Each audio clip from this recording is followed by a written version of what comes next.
Tonight on Unsolved Mysteries Rewind, two friends get together to discuss episodes of their favorite television show, Unsolved Mysteries.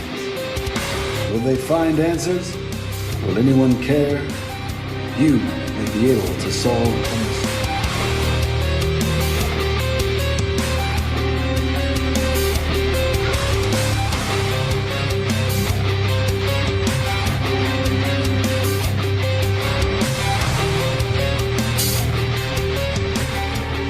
Hello, this is Mark, and you are listening to Unsolved Mysteries Rewind.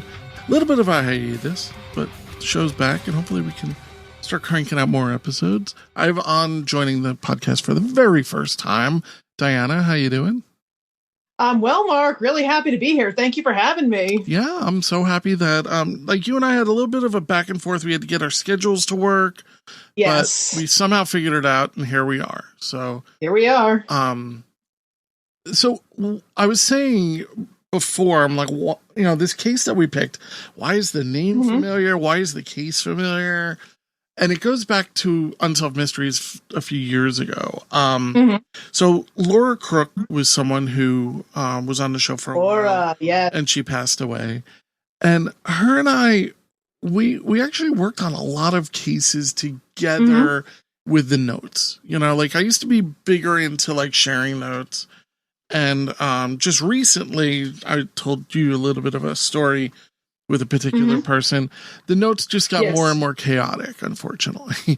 So I kind of stopped doing the whole sharing of notes because they got chaotic. So I'm like, why do I know about this case? And I'm reading about it. It was about like 5 days ago. And the story that we are talking about, the case we're talking about is the murder of Jaclyn Dowaliby, the 7-year-old. And so Laura and I had, this was going to be one of the episodes we were going to record, but she unfortunately passed away. So I'm looking at the notes and I'm like, wow, we were really close to doing this one. So this might have been one of the ones that her and I were about to record. And I just kind of forgot, so it's just weird because I'm like reading her notes in it, and it's like wow, and it's like in her voice. She was great at research. And so are you, that's the thing, Thank you. But she was somebody who like really dove into the case. Like, like we all, love to do, but she had a love of doing it. But anyway, so, this episode's dedicated to the memory of Laura Crook, that's it. For Laura. Yeah. Good old Laura. Taken too soon. But, so, another person I was taking a little too soon, was a sweet looking little girl. Oh, yes. Jaclyn, Dowaliby. Sweet. I mean, the girl just looks like a sweet little girl. It's yeah. Oh yeah, absolutely. Oh, she was beautiful. So she was a 7-year-old daughter of Cynthia and of Cynthia Dowaliby and the adopted daughter of her second husband, David. So, Cynthia Jaclyn was the child from a previous marriage. And David loved Jaclyn, his words, so much so that when she was 2 years old, he adopted her. Which, yes, for one, it's good to do after that for taxes, and stuff. But, I mean, back then, I don't know if it was always necessary to do stuff like that. Yes. Well, he was probably the only father that she knew. Because it says that they got separated shortly before Jaclyn's birth, or with her natural father. So, yeah, David was the only father she ever knew. And Cynthia and David also had a child named Davy. Yes. He was born in 1984, I believe, and Jaclyn was born in 1981, which is kind of crazy when you think about that, because that means, she would be 45 years old. I know, yeah. Or she's crazy. About to be. May 17th is her birthday, so she would have been 45. Just over a month away. Yes. Yeah, so it's kind of bananas. So, do you want to tell the initial story, or I can run down it? It's, we haven't recorded before, so, I'm always happy to pass the baton. Sure. So, the family was living in, the town was Midlothian. I'm not sure if I'm saying that right. Yeah, Illinois. that sounds right.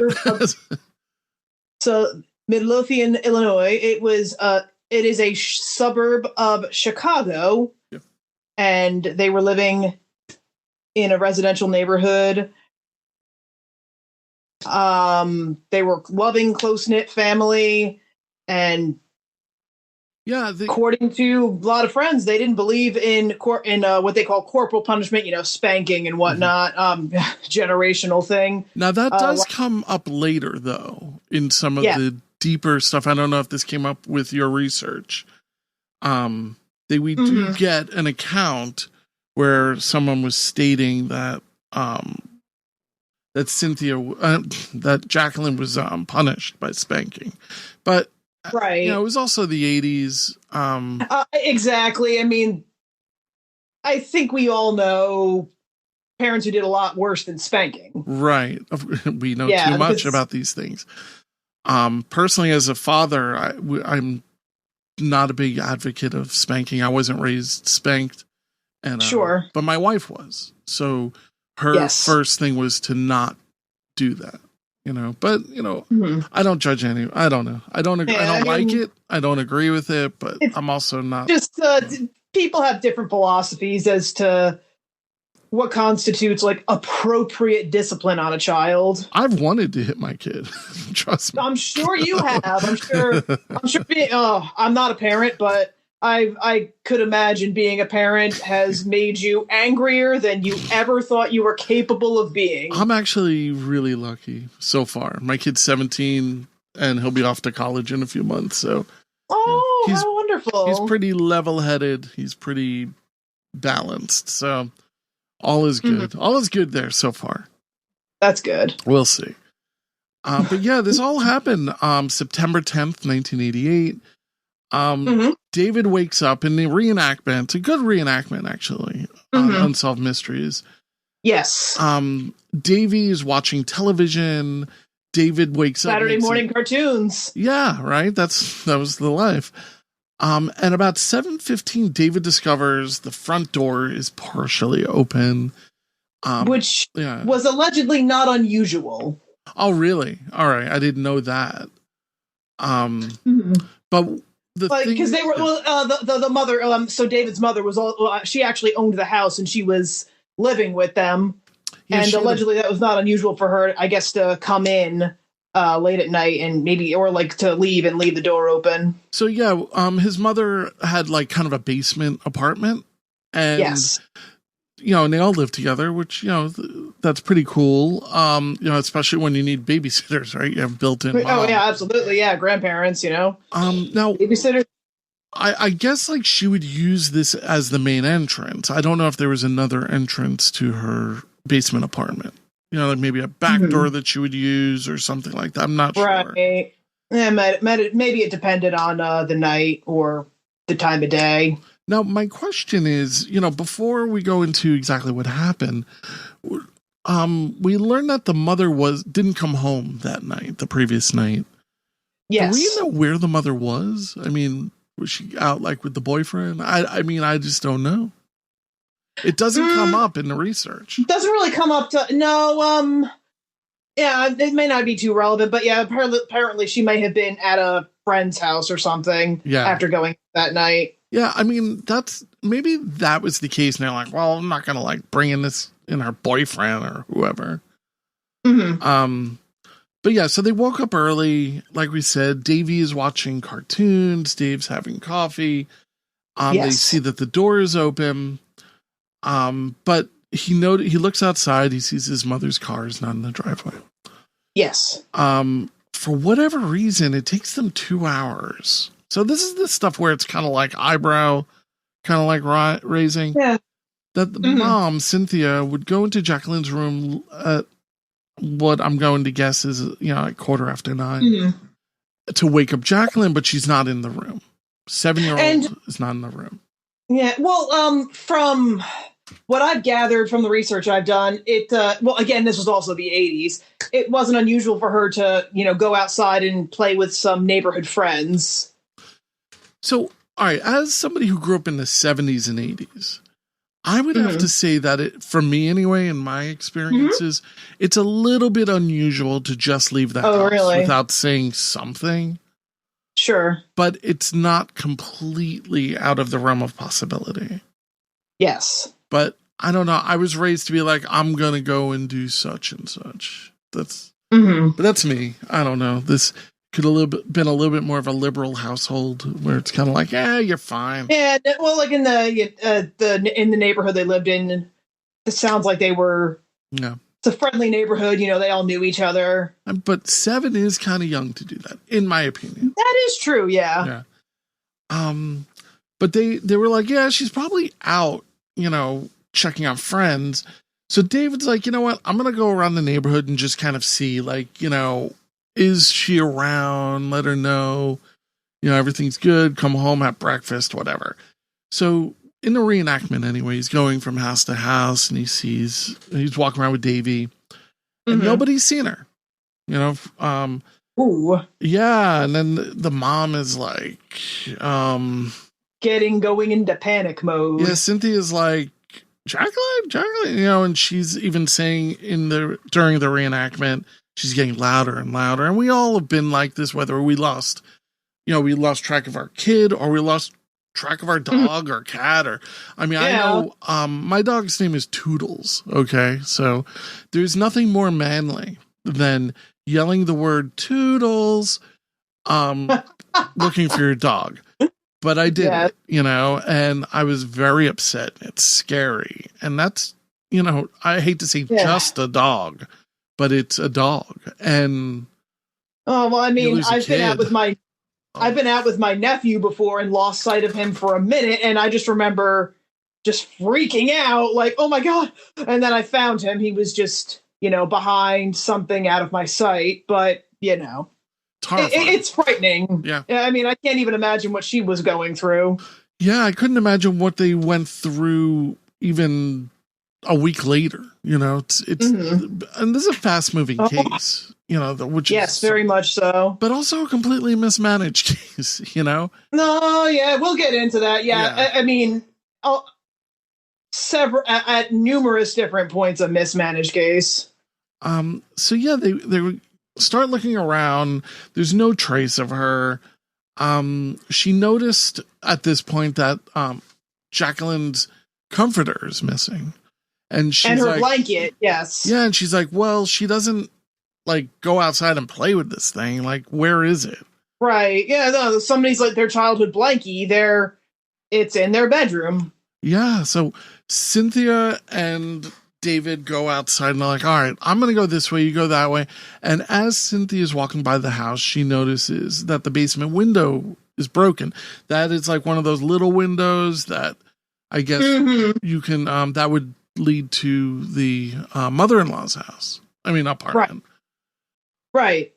And she's like, call the police, and smart move, right? This is exactly. Holy moly. But yeah, it appears that an intruder gained entrance to that and the house. Also wonder, is this person still in the house? There's a lot of scary stuff that could be happening. Their house is not a mansion, but people, who knows what could have happened. Yeah. I think that it's just horrifying. Within hours, the police, the FBI were brought in. Everybody's, in the reenactment, they have the big reel-to-reel recorder and they're tapping the phones. It's like the Nancy Guthrie case. Oh my God. Oh, wow. Yeah, that currently ongoing. Oh man, I don't know. She's been gone for 2 months. I don't know if... Oh, I feel so bad for Savannah Guthrie. I've always felt like, Savannah Guthrie. But this case is heartbreaking to me. The Nancy Guthrie situation. Agreed, yeah. 84 years old. That's not how you should be going out. Just vanishing. No body. Nothing. And no motive. Just the uncertainty of it all. Yeah. And I'm going to say mismanaged, in that particular, in my opinion anyway. And I love law enforcement. I think that the people who work on these kind of crimes and do these type of things, I think they sometimes do phenomenal work, but there are just sometimes seeing how they break a case with like the most minute detail that they find early on, and they just run with that, and they end up. It's really amazing what they do. It's in these days with like touch DNA, forensic analysis. Being able to trace the exact gun and determine like that. Yeah, like bullet came from that exact gun. Yeah. Oh. So I recommend, Diana, that you don't commit any heinous crimes. I would say the same to you, Mark. Yeah. No, I take that to heart. I appreciate it. So Cynthia reach out with law enforcement, and they're all just what's up? Maybe there's gonna be a ransom. Deployed the search, and they did an aerial search. They did like the search and rescue dogs. Yeah, they did the whole thing. Yeah. So they kind of thought like maybe Jaclyn's bio dad kind of came into it. His name is Jim Guess. Right, because there was a nasty custody dispute between them, which Cynthia ultimately gained one custody of Jaclyn. Yes. But luckily he was ruled out because he was down in Florida. He was in jail at the time. Yes. Yeah. Correct. For a sexual assault. So nice guy, right? Jeez. Cynthia definitely got away from him at the right time. And agreed. Yes. I kind of wonder, how the romance happened, because I was reading that she was in her teens and he was in his 20s when they got together. Jeez. I mean, and Jaclyn I don't know how old Cynthia is, but I'm going to say in her 20s, right? Mid-20s, late 20s. At this point, yes. So she probably had a kid when she was 20. Not really sure. It doesn't really matter. It was more common. Yeah. So the whole town was basically shocked by this, of course, right? Oh yeah. Small, tight-knit community, something like this happens. Mm-hmm. Oh. And also it's really well known that if a child isn't found within the first few hours of the disappearance, the chances are just the odds just go down of finding them. Yeah. And but there's search parties going on, people hanging, yellow ribbons, and this is all great.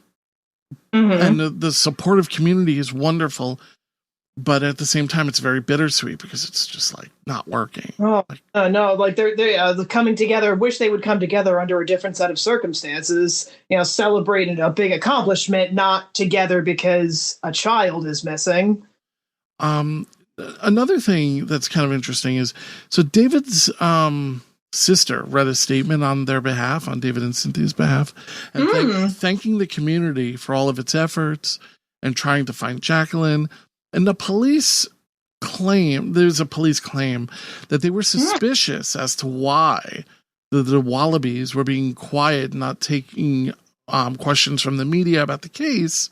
Meanwhile, the FBI is telling them to not talk to the media, and they listened. Well, right. Yes. I think that was a smart move on their part. But it's very, I mean, the reenactment, right? The Unsolved Mysteries segment. I mean, that police, I believe he was a police chief or sergeant. He's like convinced that it was David still. He's like, he doesn't see that, we didn't screw up, that's just, it's David. I can admit you're wrong. Maybe. I know, agreed. Yeah, no, and it's unfortunately a lot of cases like this where they just get hung up. The publicity probably they were under a tremendous amount of pressure because of the publicity, and they wanted, answers. But still, I think you need to have an open-minded, objective mind when you're doing stuff like this. But the police seem to be immediately suspicious of the Dowalibys. Yes. Because there appear to be no signs of struggle and no foreign fingerprints at all anywhere. I mean, which that can go either. That can go either way. Yeah, it can. I mean, gloves. I mean, it's really yes. Some people are deep sleepers. Yeah.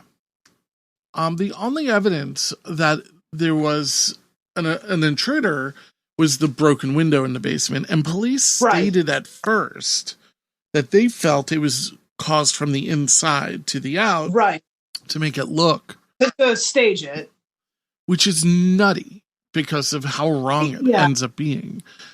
They also, the other thing is that police that were making errors at the start of the investigation. They didn't corner off Jaclyn's room. They didn't do a thorough search of the house. Right. Let's see. A state evidence. Wasn't some of the glass thrown out in the garbage? Yeah, and the reason why is because they let friends come in and clean up, kind of like with the Nancy Guthrie situation. Oh, yeah. You're compromising a scene. You're compromising a crime scene. A state evidence technician took photographs of the broken window, but failed to take close-up photos. And the front doors were dusted for fingerprints, but not the back door. So there is a back door. Yes. It just shows complete incompetence, in my opinion. Mm-hmm. Unlikely yours. And it's infuriating because why wouldn't you just do a complete sweep and just make sure everything is, all up. Collect the close off the scene, collect the evidence. Don't let people in there to clean the scene. You're compromising the scene. And even, I feel like even a mediocre lawyer could argue any evidence at a scene like that can't be used in court. Well, I don't think because it's tainted. David didn't have one of these mediocre lawyers then. No, he had a very good lawyer. Did he? I mean, he finally did, but initially, I don't know if David had a great. I think there were a lot of biases. Yeah, I agree with you there. Yeah. People knew that Cynthia and David were adamant that they could not be responsible for her disappearance. There's no way. Now, there is a way, but it's just the whole thing is kind of bananas. But the next day after this all happened, after the disappearance, David agreed to take a polygraph exam. What is your opinion on polygraphs? There's a reason why they're inadmissible in court, and they have been for about 100 years. But crazy they've been around that long. Want to hear a fun fact? They're not. They're not inadmissible in New Mexico. Oh, I did not know with that. The Nancy Guthrie situation.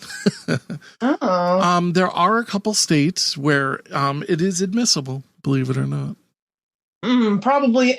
I'm sure it's got to be under the right set of circumstances. Yeah. I wonder if voodoo is allowed also, or a feelings. Can I put the vibe on, Go for it. Yeah. That's the thing. It's like, I have a vibe. It's like, I don't think that counts in a court of law. It's a gut feeling. Yeah, it's a gut feeling. There you go. Oh no, I had a premonition in my dream that this happened. Yeah, I think it's, I don't like him, and I don't agree with them, but he agreed to do it because you know what it looks like. Oh, I'm not going to take a polygraph. Well, he's guilty. Yeah, no, they can probably use against him, like the polygraph test itself, but the fact that he refused to take one, that can probably be used against him. Cynthia apparently was too distraught to take a polygraph. Which is understandable. So allegedly polygraph tests, they're meant to get a confession. To scare somebody into confession. That's one of the uses. That's one tactic that people use to try to get a confession out of people. Yeah, and I would imagine they're really intimidating when you have all these wires connected. Oh, yeah. But they both willingly provided their fingerprints, blood, and urine samples. Yep, they were initially very cooperative with the police. Yeah, I think that they were cooperative the whole time, really. Right? I don't feel like they withheld anything. No. But 3 days passed, no new leads. No. Which brings us to a sad... I'm sure those are the longest 3 days of their life. Oh my God. Like, people were saying that they didn't even sleep. You know, how could you? Yeah. I wouldn't be. I don't think I would be able to. Just living on coffee and who knows what else. I mean, it's just one of those, oh my God. Wired. Yeah, just upset, wired, crying. So it's kind of a weird situation. So they asked David to come in for a second polygraph. And they were telling him to just answer yes to everything. I wanted your opinion on this. Or maybe you very well might know a lot more about this than I do, because I really don't know anything about it. So the polygraph operator, right? Yes. I would imagine this is a law enforcement individual, right? Or maybe not. You think they're like a third party? I don't know. To be honest with you, I haven't done a lot of research as to who does polygraph tests. Yeah, I don't know if they have if it's like one of those additional duties that police officers, or if it's like somebody who isn't a trained police officer who just does polygraph tests. Yeah, I don't know. Yeah, it's almost like a blood spatter expert. Yeah, you know, like either it's a 6-hour class or you have to get a master's degree in it. You know, it's I know. You know, like the I don't know how much you know about this, but the difference between a coroner and a medical examiner, very big difference. Yeah, I'm thinking the medical examiner is the person who literally examines the body and tries to determine. Well, I guess that depends on a jurisdiction. The coroner is usually.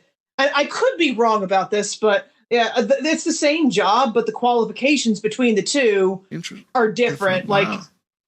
A medical examiner, I think, needs all the medical certifications, needs a medical degree, but a coroner doesn't. That's really interesting. Huh. Mm-hmm. Either one of those would give me nightmares, but I think that they also do God's work. Yeah. You know, that's certain. It's a very necessary thing. Yes. But yeah, the reason why I ask this is because if you confess to anything, right? Yeah. If he's like, because what he was hoping to do, like you said, is answer all of the questions. Yes, I guess he was creating a baseline. So one of the questions was, "Did you kill Jaclyn?" And he's like, I'm not saying yes to that. Now, hypothetically, say he did say yes to this. Isn't that technically a confession? It probably could be seen as a confession, yes. I would see that being twisted in court as a confession. Right. So he made the right decision. Because he could say, well, I just want to say that one of my baseline questions was, did you kill your daughter? And I asked, you know, and it was clear that is that in writing? Yeah, it's really been it's really one of those things that I feel like they were trying to get him to confess one way or the other, and I feel like that was a trick, and it was really, in my opinion, that seemed really underhanded. And for all you know, they're recording it all, and maybe a police officer very well might be in the room, and as long as he hears that confession, he can now say, well, he said those words. I don't know. I don't like that's shady. That is shady. Yeah, I mean, I would want my attorney with me. Well, yeah, I think they were just being, in the interest of being cooperative with the police, they probably didn't lawyer up right away. Right. So he really pissed off the polygraph operator. They got like really heated, and his face got red, and he got really mad at him. And I don't know if they completed that session. Maybe I don't know if they finished it. But afterward, they decided to interrogate him for another 5 hours. Right? Oh, yeah. Now, while they're interrogating him, an officer comes in, and apparently they found Jaclyn's body in a vacant field. Right. Now, from what I understand, they waited an hour and a half after finding her body to let him know? Probably to get to, confirm it was actually her. That's possible. It's just, I don't like it. I don't like the way this is all playing out. In the reenactment, anyway, he gets up. He thinks they're lying. He goes home. He sees his wife is broken down. Of course. And the mother-in-law. This is the first time we hear that the mother-in-law is there. And he realized it's true. Yeah, another thing that's interesting, I just do want to point out that the house that David lived in with everyone is the house he grew up in. Yes. Yes, his mother owned the house, yes. So, I think that's kind of an important detail because later on we learn about a photograph of a punched-in wall. Mm-hmm. And I'll bring that up. Yeah, that was interesting. But yeah, so they found the body. I'm gonna read the detail. This is from Laura. These notes in particular. Mm-hmm. And she even wrote, in total Laura fashion, trigger warning. It's so sad, especially when a child has been found deceased. So on September 14th, 1988, Jaclyn's body was discovered in a vacant field behind an apartment complex about 4 miles from the Dowaliby home. I looked it up. And yeah, there's the apartment complex. I see the field right behind the parking lot, and the field, of course, it's all still there, just like it was 40 years ago. She was found still wearing her favorite nightgown and was wrapped in her comforter. A 25-foot rope was coiled twice around her neck. Her soiled underwear lay 2 feet from her body. The heat and a maggot infestation had caused her body to decompose quickly. The medical investigators determined that Jaclyn had probably been strangled, but could not tell if she had been sexually assaulted. Oh, I think that was, like sexually assaulted before or after she was killed, yeah. Yeah, I don't know if there's been any determination of whether this ended up being a sex crime. I'm thinking it was, but you kind of have a hope that it wasn't. And that you just hope that this was quick. Whatever happened was quick. They estimate that she was killed the morning of September 10th. It's just heartbreaking. Very much. Oh, yeah. But from the beginning, police pursued the possibility of a kidnapping, but they also began to detail the questioning of both Cynthia and David. And I mean, it's not that they were wrong for initially suspecting the parents, because a lot of the time it is the parents, but I don't think it is in this case. I think they probably got too hyper-focused on the parents in this case. The police kept repeatedly asking the same questions over and over again about details of the morning of Jaclyn's disappearance.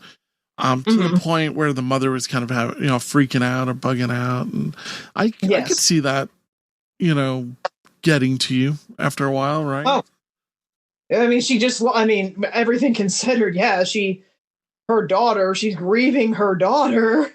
Yeah. And now the police won't stop asking her the same question over and over again. Yeah. I mean, it's like, what time did you wake up? It's like, I answered this like 40 times, Yes. So on September 17th, Jaclyn was laid to rest. St. Mary's Cemetery in Evergreen Park. And David read a letter out loud at the funeral. Should I read it? Sure. Yeah. Dear Jaclyn, I knew you wanted to be a cheerleader and a mother. I loved and cared about you.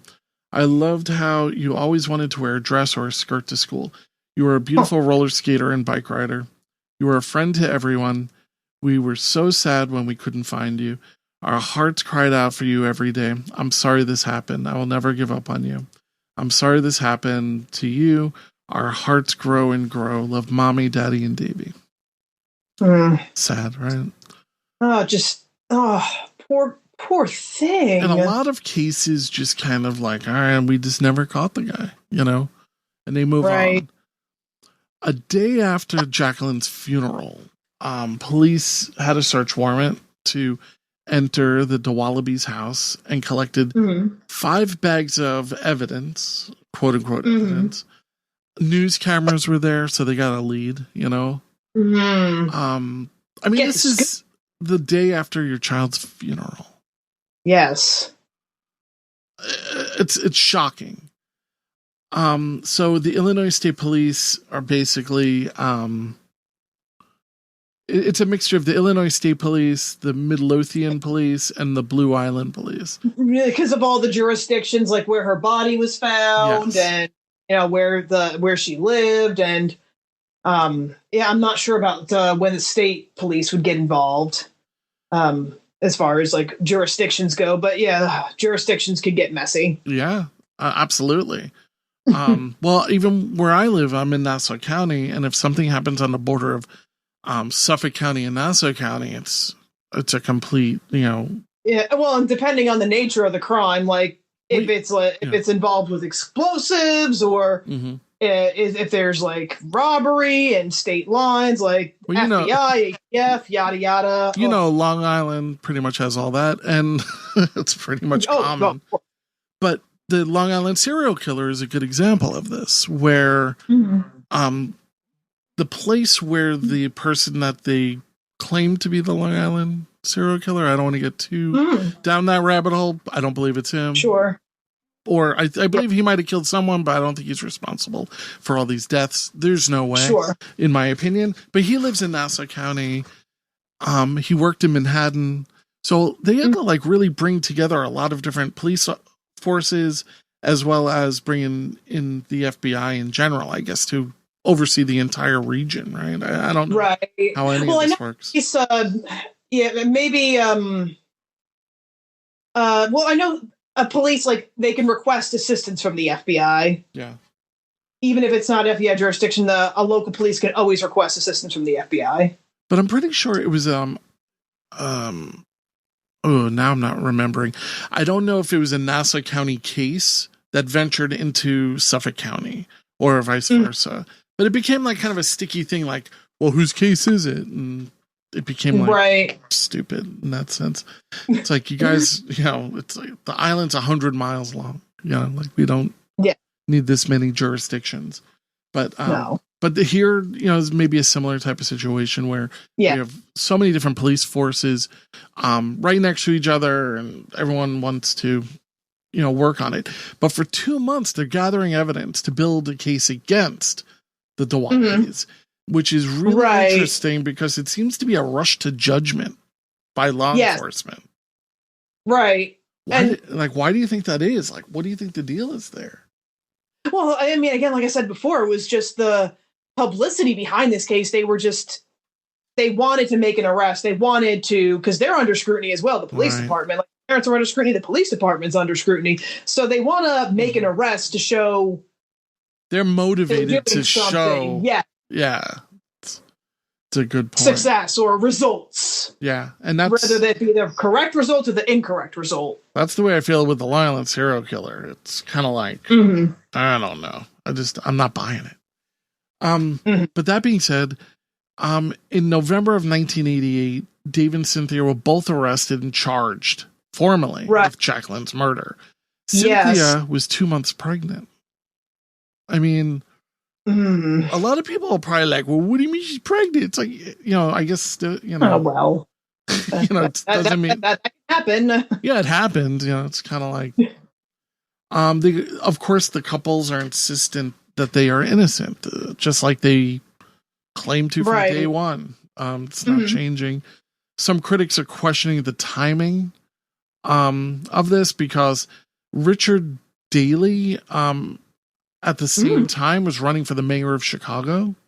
So they feel like maybe... Who is Richard Daley again?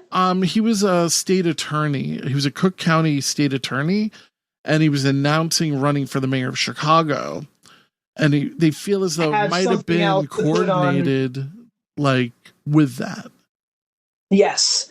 The timing of it, kind of something to have to use in a positive light. And he did become the mayor of Chicago, and he did defend his decision for the trial to go ahead, despite, the critics. So, should we get into the evidence that they were trying to use against them? Yeah, go for it.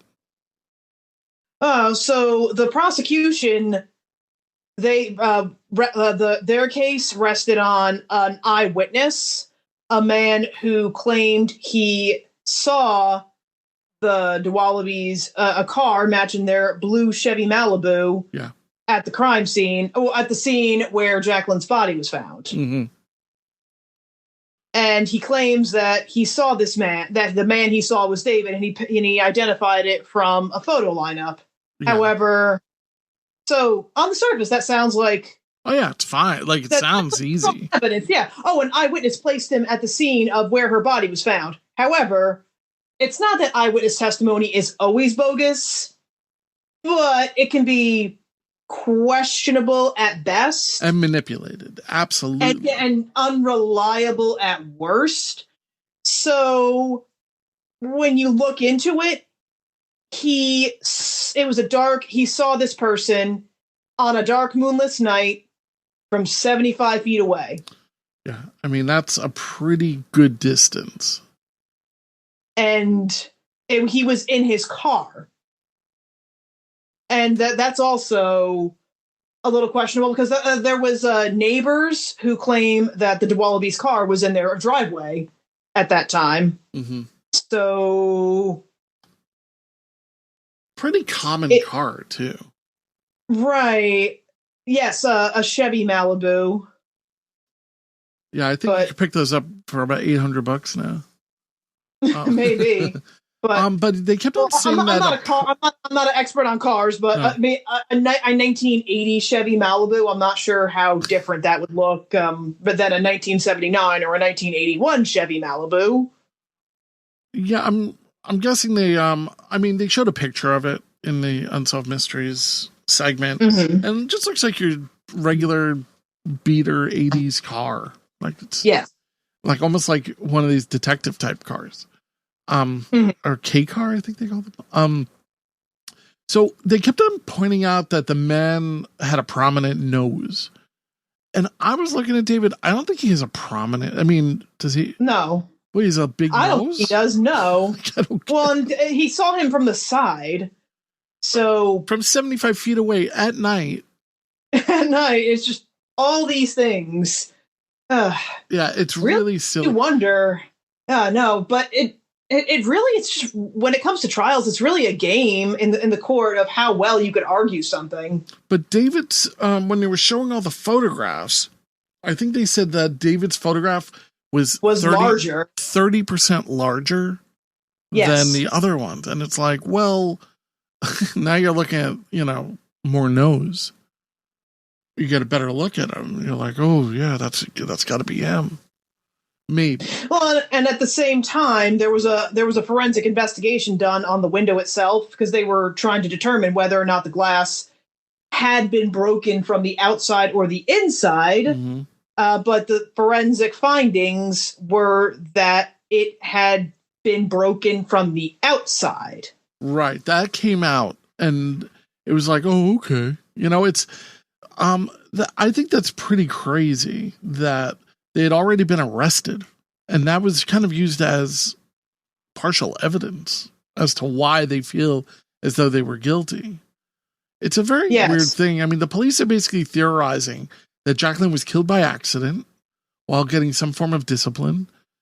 David panicked and hid the body. That's what they're thinking. Even though, there's no evidence that he left the house. Or there was no evidence that they were abusive parents like that. And I'm surprised they actually know. Sorry, go on. Oh, no, go ahead. No, I think that might come up later. I'm surprised that they didn't rope the mother in as somebody who took the body and went and got rid of it. Well, she was also arrested and put on trial. I missed that. Yes. Wait, David's mother? No, or were you just talking? Yeah, I'm saying David's mother. Talking about Cynthia. Yes. Yeah, I know Cynthia, they were both arrested, but I'm saying the mother, the basement dweller. Yes. the woman who's partying all night somewhere. Yes. I'm surprised they didn't rope her in and say, well, then again, maybe she had a rock solid alibi. It sounds like it, yes. She's probably staying over at that sheriff or the sergeant's house. Or that's probably the whole case. Yeah, it's a real crazy thing because it really does feel like they're targeted. Yes. So let's see. The prosecution also questioned whether it was possible for someone to even enter that basement window without disturbing the lipsticks and nail polish and all that kind of stuff. In the mother's room, all the belongings down there. But they did a reenactment of it, which I thought was really interesting. I don't know if they were. I wonder if they were allowed to use that in court. No, I doubt it. Right? Because the Dowalibys are the ones who recorded it, so that may have been seen as biased. But no, they successfully showed somebody. Yeah, the neighbor crawled through that window without disturbing the stuff. Yeah, and without using some type of wire device that a towel rack. They didn't. Mm-hmm. They were like, well, if you would have to have used that to balance yourself, and that would have bent. And he's like, he was able to do it by scaling the wall, and it really didn't look that difficult. No, and while I think a lot of criminals, while they make dumb mistakes, they're also a lot more resourceful than we want to give them credit for. Yeah. Some of the other evidence wasn't mentioned in the Unsolved Mysteries segment. They claim that a bloodstained pillow was found in Jaclyn's bedroom. Mm-hmm. But as far as I know, that never came to fruition. Head hairs similar to Jaclyn's were found in the trunk of her parents' car. That could have been as easy as her hair getting caught in a backpack. I don't think that's strong evidence because, well, it's the family car, so maybe some of her belongings that had been put in the trunk at some point. But do we also, are we 100% that it was her hair? Because DNA technology back then wasn't what it is now. Right. They did not, as far as I know, DNA was not used here. It was in its infancy, very expensive, very slow. They were able to, I think at most, to tell the type of blood from the blood test, but DNA testing, yes, like you said, still in its infancy. But people are saying that there was a bloodstained pillow, but then main sources are saying there was no blood found in her bedroom at all. So her brother made a claim that she was spanked a lot by her parents, but how a was 4-year-old. I was going to say. Yeah, I think we're both making the same point. Yeah, they're not reliable witnesses. I'm not saying he's lying, but... A 4-year-old can be manipulated into saying stuff. Also, a 7-year-old can get a spanking without it killing her, Right. So, yeah, that's up in the air, I really... But she was not spanked, she was murdered. She was choked to death, and... That's a far cry from just a spank. Yeah, a neighbor apparently claimed to identify the rope that killed Jaclyn as one that her brother played with. Like, what kids are playing with ropes? Kids play with all sorts of things sometimes. This is true. But were they ever able to conclusively prove that? And did they ever find rope in the garage? As far as I know, no. I mean, I don't know how you would even identify a rope. It was a 25-foot rope, so I guess it could have been a jump rope. Maybe. But that would have been really big for a Or kid. maybe a lasso. Maybe he tried to, be a cowboy, use it as a lasso. Who knows? Yeah, I'm not sure what kind of rope it was. But nevertheless, and you're right. Kids will play with a 2x4, They'll play with a handful of nails if you give them the opportunity to. They'll build a little nail fort or something. Something, do something. But I think it's kind of weird to even identify a rope. Yeah, that's the rope. It's like, what? But yeah, no blood in the pillow. The hairs could not be confirmed because of the DNA being just prohibitively expensive. Just can't. And again, that's not strong evidence against them because, like you said before, how did the hair get there? It's the family car, right? I mean, a lot of the photographs that were taken, the crime scene photographs, were shown at the trial, and the defense argued that this showed no further evidence and just prejudiced the jury, and also traumatized the family members. So I don't know. Yeah. It is necessary to show photos like that at the trial just to show the evidence. I agree with you. I don't know. I feel like the family, well, I guess the family members are on trial, so they have to. Of course, it's going to traumatize them. Yeah. But the prosecution's evidence was really not as strong as they originally thought, and the defense struggled with a little bit of cross-examination. And oddly enough, I mean, I don't know what you think about this, but the Dowalibys never testified. Do you think they should have said something? It's hard to say. I can't say. Being on the stand would have been stressful, even if I wasn't on trial, even if I was just a witness. So. Oh yeah, I don't even like to go to like a jury duty. I want nothing to do with this place. You know, I have such a guilty conscience. I'm like, they're going to arrest me for something. Like, I don't know.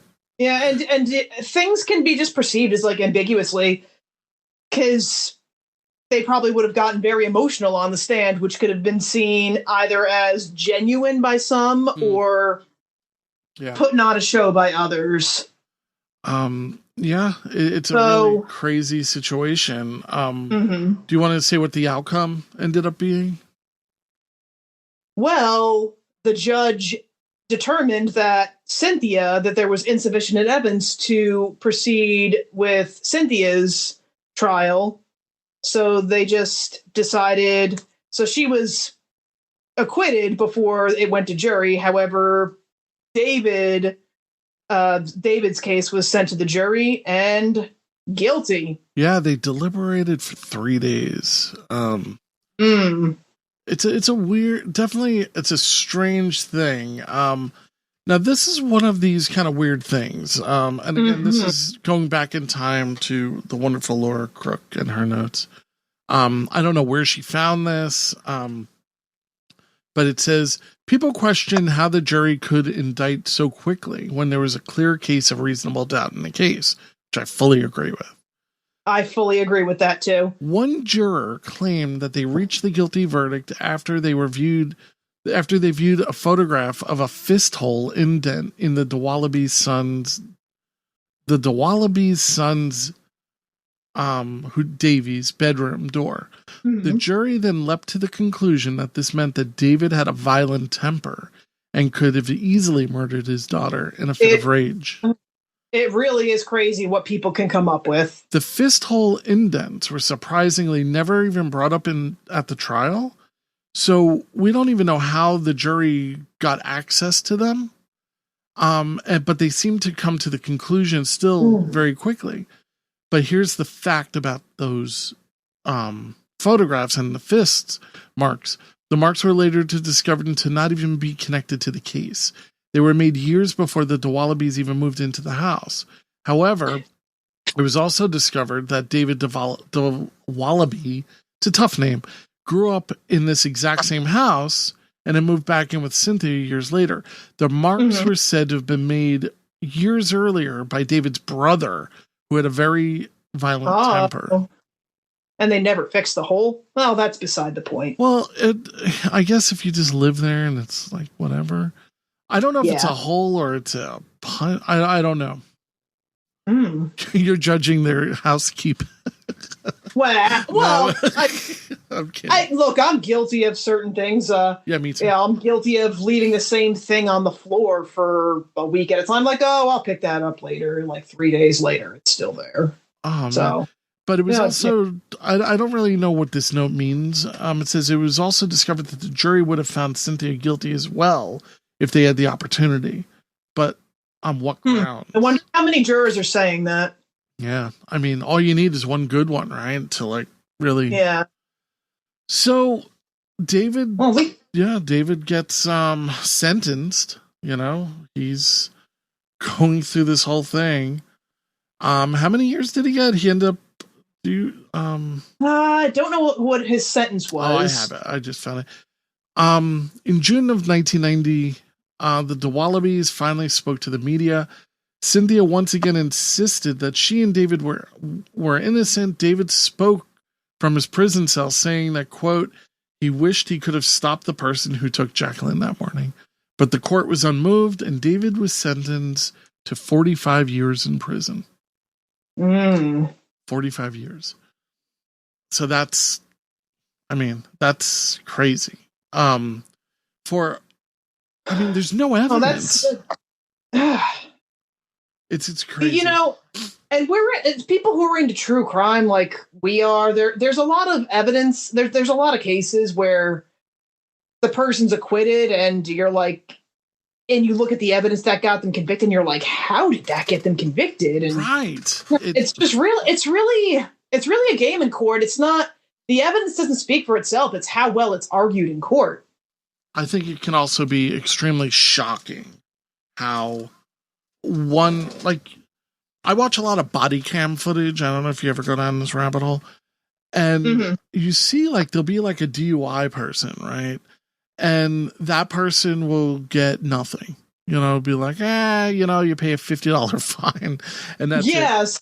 And then this other person gets 18 months in prison. And it's like, what?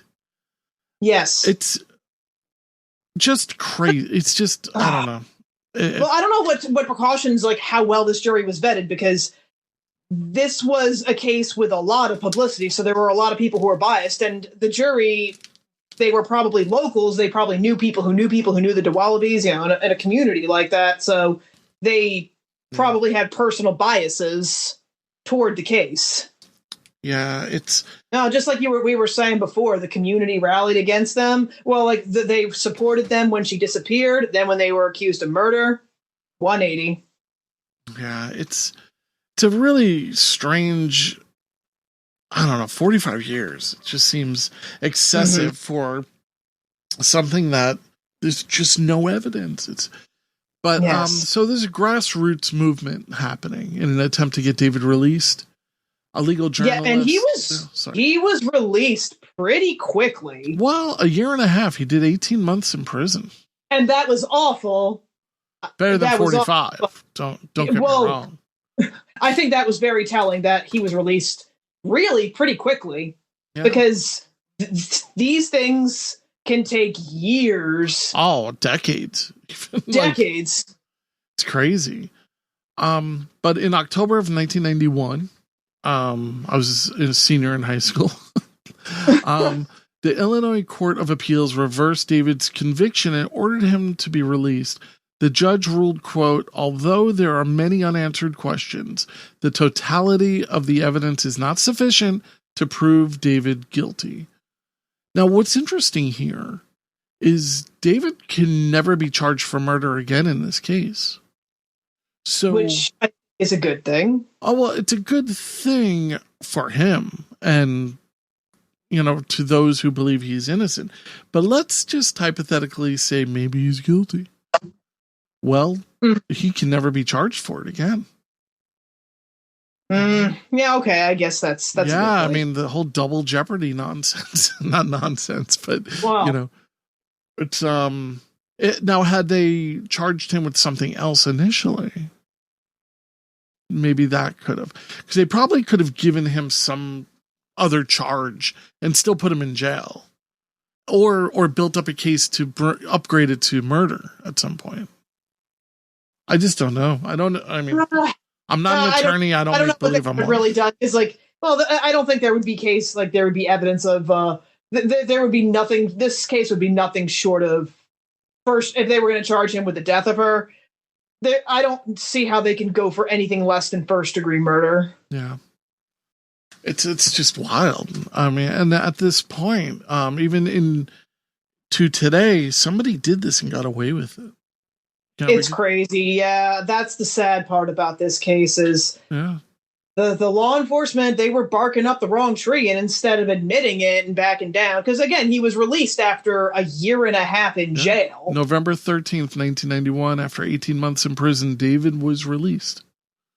Now the footage for that is a little bit uncomfortable to watch, in my opinion, because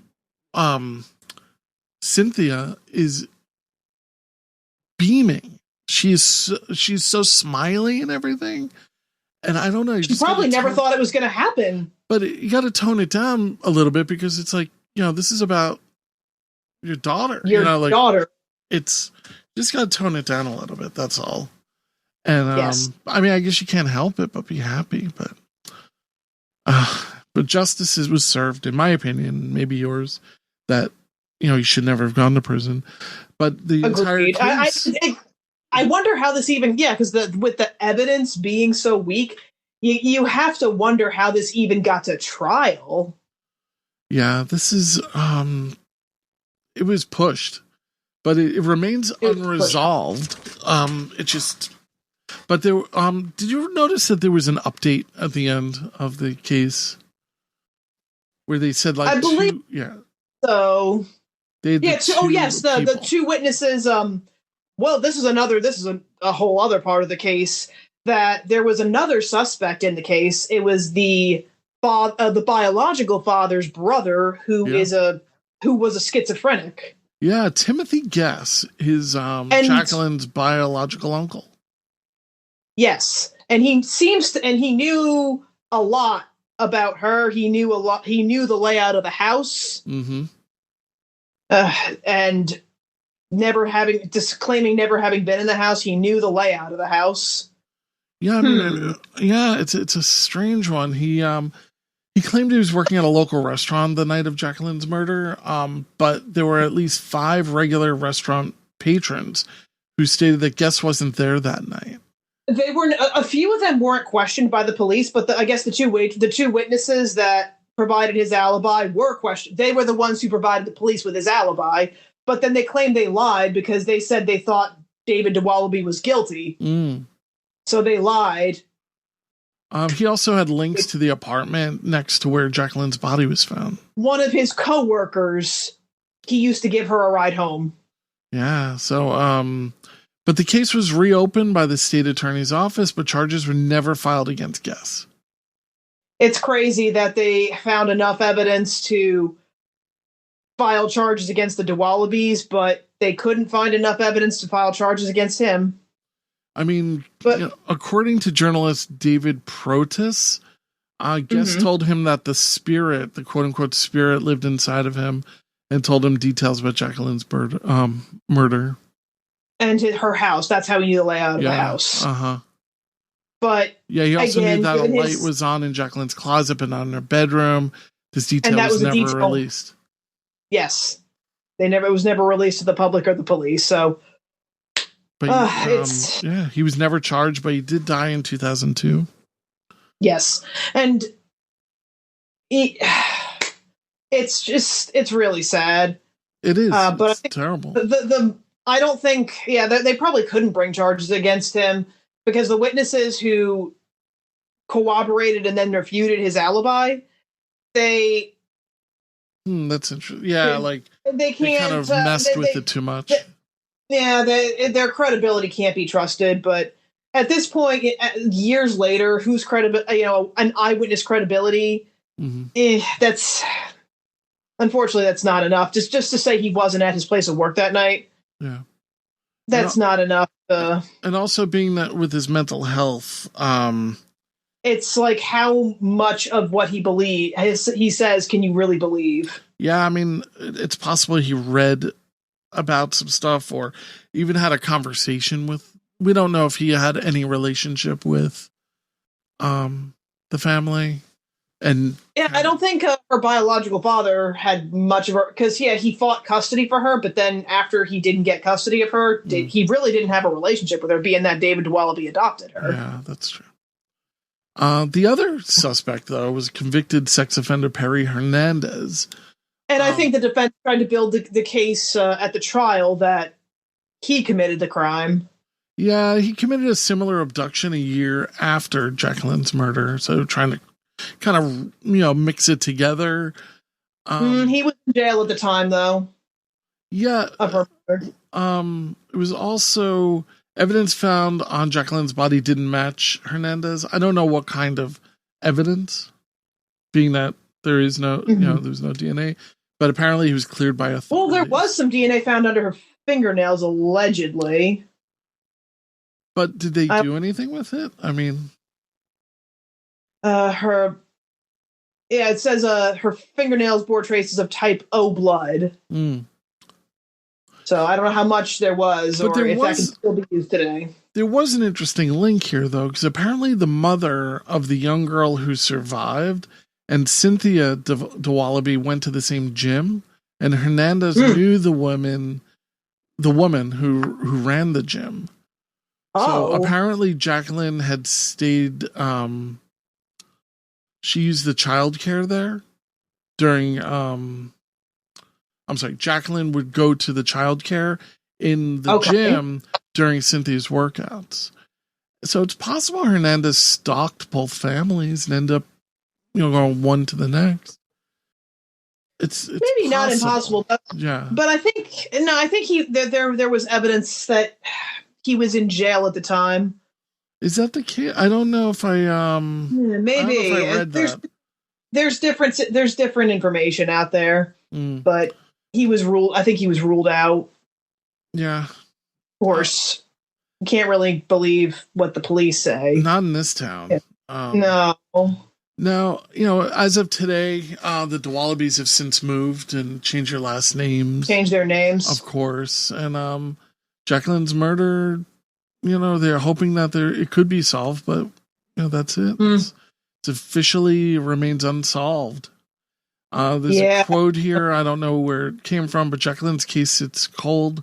Evidence and transcripts from interviews given more than 20 years ago, untouched in 10 cardboard boxes in a Chicago warehouse. As the years stretched into decades, those involved in the case say there's little hope anyone will be held accountable for Jaclyn's murder. And that's sad with a lot of cases, unfortunately. Yeah, but at the same time, a lot more cold cases are getting solved with DNA technology in the database. Yeah, I mean, DNA is one of those things where it's like it's scary almost. It's scary how good it can be. But they have so many other things too. And of course we live in a surveillance state. And if this happened nowadays, there would be a neighbor's camera somewhere. Wow. It probably would have picked up. Maybe. Guthrie. Well, we would hope. Nancy Guthrie, Yeah. Your daughter's a millionaire, multimillionaire, and you didn't get the subscription to the Ring doorbell. And I'm sure she's kicking herself every day for that, and I don't blame her. And that's you never know. Sometimes you just never know. Like, I don't need to do that. When will that happen? And then it does happen. Yeah, it's a wild situation. But that being said, the Nancy Guthrie case, I hope that doesn't remain cold, but it's been 2 months and I don't know, people kind of have moved on. Yeah. There's a lot of interesting cases out there. There's the Timothy Busfield case. I don't know if you followed that at all. He's an actor who's brought up on sexual abuse charges against minors. No. And these are just things that are kind of new. So we'll see. But Diana, I want to thank you so much for coming on here and talking with me. Thank you for having me. I hope that I can trick you into coming back soon. Oh, if our schedules work out, I would love to. I have a few cases I would love to discuss with you. Yeah, 100%. I thought this was a lot of fun. And, yes. I mean, one day I hope, they could find some more information and, figure out what happened to Jaclyn. But unfortunately, I don't think that's going to happen. I feel awful. I wonder whatever happened to her brother. Huh. Yeah, he's probably just living a quiet life, outside of this. I'm sure they are. Yeah, they changed their name. I can't say what I would do in this situation, but yeah, they just wanted to not be reminded of that constant. Well, they're going to be reminded of that constantly, but yeah, they just wanted to escape the notoriety of it all. Especially you have a name like the Dowalibys. It's hard to even say.